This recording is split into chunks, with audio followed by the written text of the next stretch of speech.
Buying a piece of real estate for a lot of people can be very exciting, but also really stressful. And that's mainly due to the fact that there's a lot of money involved here. And people want to make sure that they're doing the right decision when it comes to their finances. We've gone through the COVID years, and the real estate market really has trended in ways that we've never seen before. And that's making the landscape even more confusing.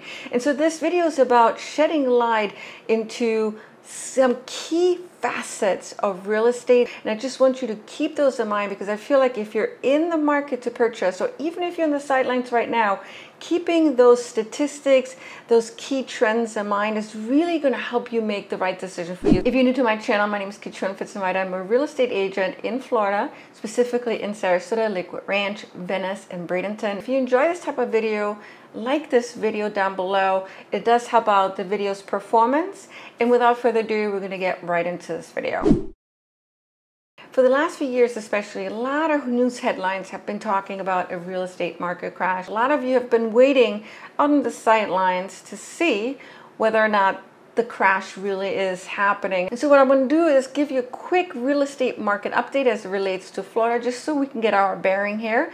And I can tell you that the prices have not come down in general in Florida. Of course, it can fluctuate in different regions in Florida, but overall the prices are holding pretty steady. As a matter of fact, when we look at January 2024 versus same time last year, the prices are up by almost 4%, and they're now at $405K. That's for single family homes. For single family homes, we have not been at all in the negative. And so if people are saying that the market is crashing in Florida, I would say that is not true.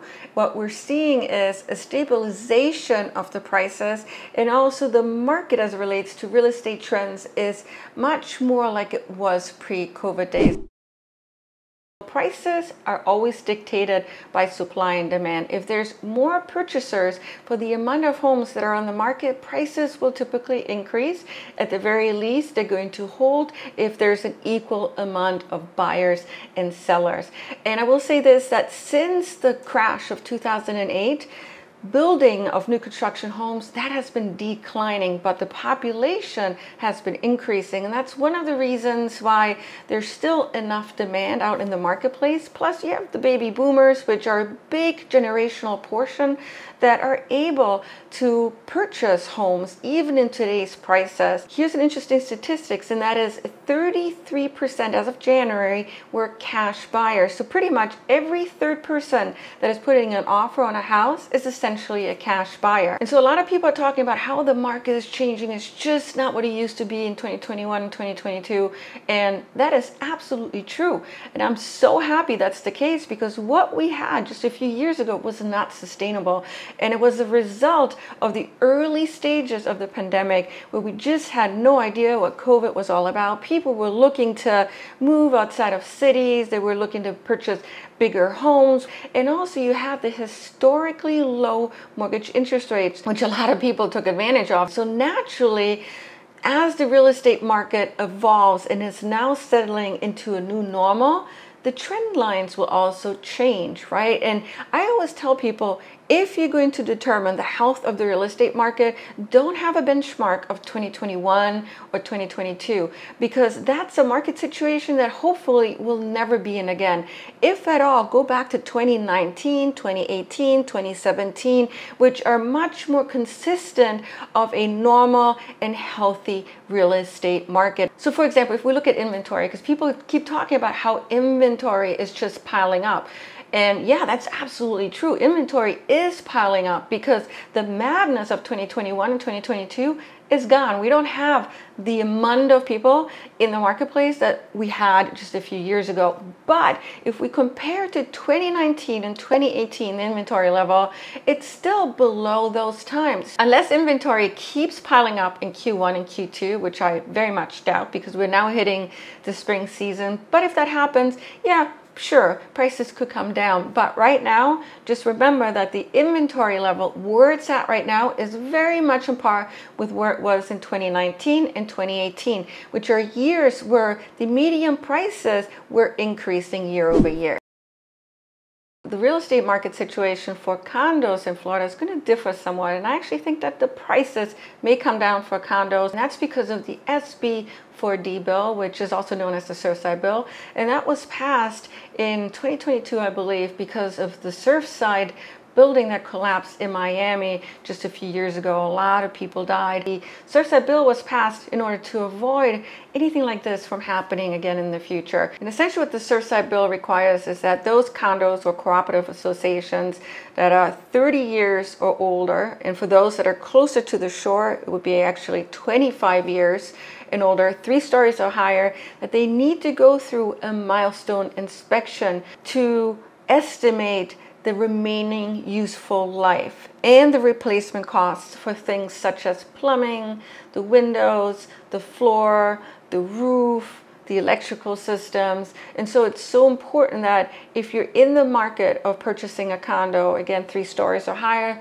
an older condo, and there's going to be a lot of those, especially closer to the shore, that you understand how well the building has been maintained. Prior to this bill, condo associations were actually able to waive the requirements to getting the reserves up, to meeting what is needed in order to safeguard a building. Well, that's not going to be the case anymore, but those buildings that have been heavily underfunding their reserves, that have not been taking care of the building, well, guess what? They're going to have to get the reserves up quickly, and they're going to be doing this in the form of special assessments and increases in the HOA fees. I do believe that for a lot of you, purchasing a condo, even an older condo that's in a building that's 3 stories or higher, could still be a wise investment opportunity, especially because it's low maintenance and typically cost per square footage is going to be less than purchasing a single family home in that same location. But what you're going to want to do is really look at the financials, really understand how well the building has been maintained over the last decade or 2 decades. That should help you decide whether or not future high assessments are coming down the pipeline or not. I do believe for those of you that are willing to get educated for the Surfside bill, you've done your research, you're going to be able to make really good purchasing decisions, and there are going to be great opportunities, and you may get a little bit of a price break in today's market when purchasing an older condo unit. A lot of people are saying, well, the prices have shot up so much over the last few years.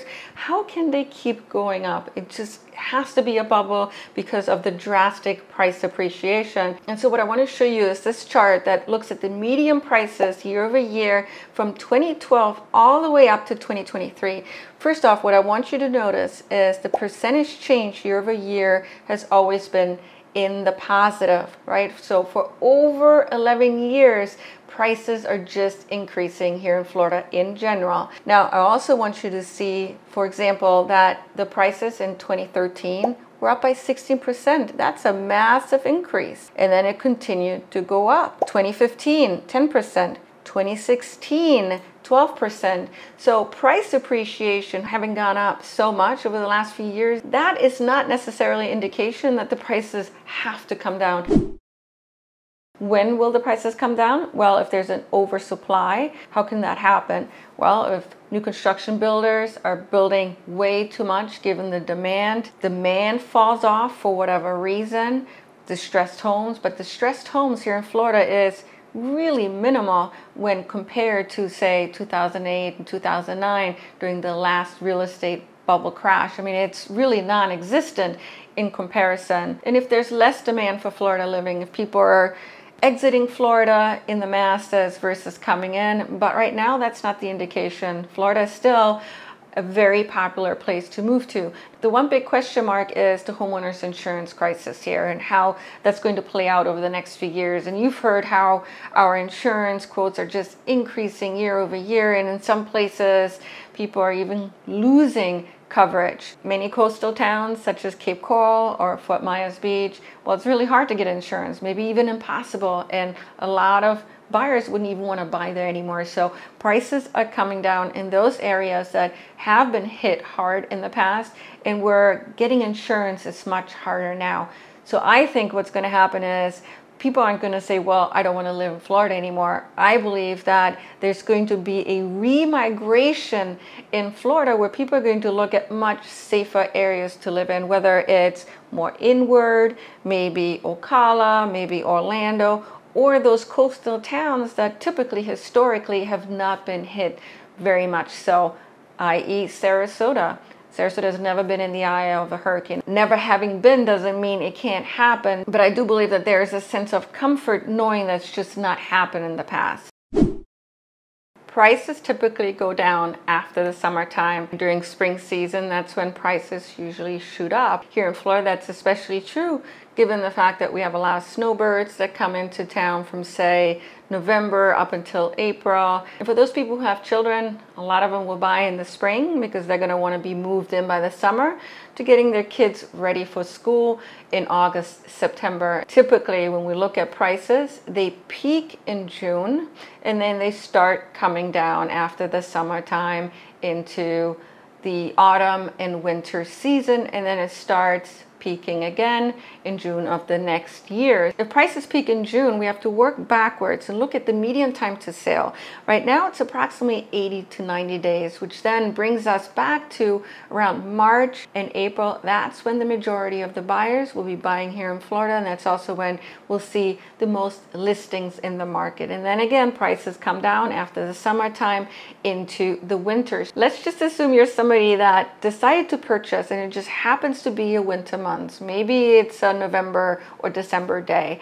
I say, well, you decided to purchase, it feels right for you, purchase as long as you find a house, because more likely than not, the prices are just going to go back up again in the beginning of the year. Now, the downfall of purchasing in the wintertime is that typically there's also less listings on the market.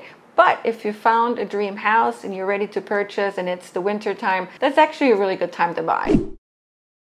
Why have there been so many YouTubers over the last 2-3 years that all it seems like they're talking about is how the market has crashed? When that's not the case. I mean, we've looked at the median prices and how it's evolved over time. What I want to share with you right now is my video analytics. So as a YouTuber, once you get over 1,000 subscribers, you can run ads in the beginning and middle and end of your YouTube videos. Really, there's several different spots we can run ads in. You watch the ad, and we make money, right? That's just how YouTubers get compensated for a lot of the hard work that they're putting into place. I myself make money off YouTube. I have income streams that are coming from all sorts of different avenues, including YouTube, but as a real estate agent, my core business is helping customers buying and selling their home. And I really pride myself in providing them with honest information and giving them the best I can in terms of market insight, real estate insights. But I do want to share with you something very interesting that's going to help you understand how some YouTubers are making money on YouTube. They're making a living by talking about certain subject matters that do generate quite a lot of attention and can also make a lot of money for them. Real estate crash videos have done really well on YouTube because, for one, those who are looking to purchase a home, a lot of them are going to want the prices to be better than what it is right now. It's much more likely than not, if you see a crash video that talks about how a market crash is imminent, that you're going to be captivated by that headline. You're going to click through, you're going to want to watch the video. There are a lot of YouTubers, not everybody, but a lot of them, that are capitalizing on this fear, and they're coming out with these crash videos all the time. It seems like almost every day. And there's a good reason why that is. They're making a lot of money doing that. I'm going to show you one video I did. It almost read like a crash video.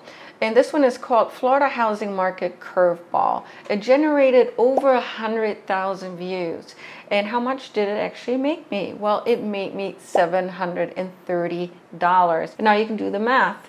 You have a real estate market crash video coming out every 2 or 3 days, probably getting more than 100K views. Are some YouTubers motivated to talking about that drives the most revenue? I would say absolutely. Not everybody. There's certainly some that are capitalizing on this right now. I hope you found value in this video. If there's anything in this video that really resonated with you, let me know what that was. I do read the comment section quite a bit. If you're in the market to purchasing or selling in the region I work in, I would love to team up with you. Call me, email me anytime. I love hearing from all of you guys. Thank you so much for tuning in today. I always appreciate when you do. Take care.